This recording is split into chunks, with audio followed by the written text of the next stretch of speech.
শুভ সকাল দর্শক বন্ধুরা। আজকালকার আমরা যারা জেনারেশন, তাদের কাছে বাবা মার কথাটা যতটা গুরুত্বপূর্ণ ততটাই কিন্তু। শুভ সকাল বন্ধুরা, আশা করছি সবাই খুব ভালো আছো। আজকের সকালে আমার ভিডিওতে তোমাদের সবাইকে আমন্ত্রণ।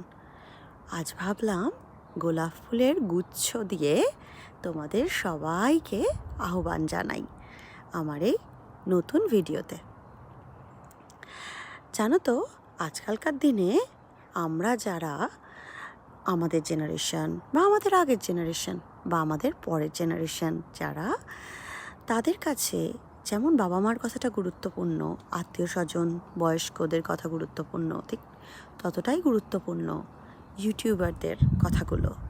প্রচুর লোক আছি আমরা যারা তাদের কথাগুলোকে সত্যি সত্যি বলে মনে করি, জীবনের সাথে তুলনা করি, জীবনের সাথে আমরা ভাবি যে হ্যাঁ, এটা কোনো সময় এদের কথাগুলো হয় গঠনমূলক, কোনো সময় ভাঙনমূলক।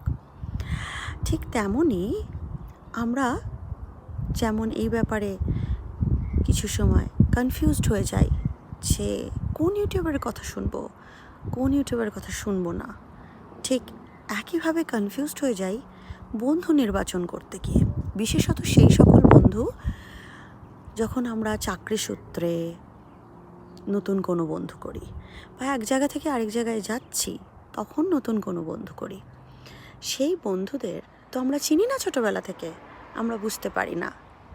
কিন্তু আমার মন কি বলেন জানেন? আমার মন বলে যে যখন আমরা কোথাও যাই আর খুব আনন্দের স্মৃতি নিয়ে বা কিছু শেখার উপলব্ধি নিয়ে ফিরে আসি, তার মানে তারা খুব ভালো বন্ধু। আর যারা আপনাকে শুধুই মাত্র মন খারাপ দেবে, আসার পর মনে হবে যে না, এদের সাথে আমার আর ভালো লাগে না থাকতে, এরা শুধু তুলনা করে, এরা শুধু আমার বাড়ি ঘর জামা কাপড় রং রূপ সমস্ত কিছু নিয়ে তুলনা করে, ভালো হলেও খারাপ, খারাপ হলে তো খারাপই।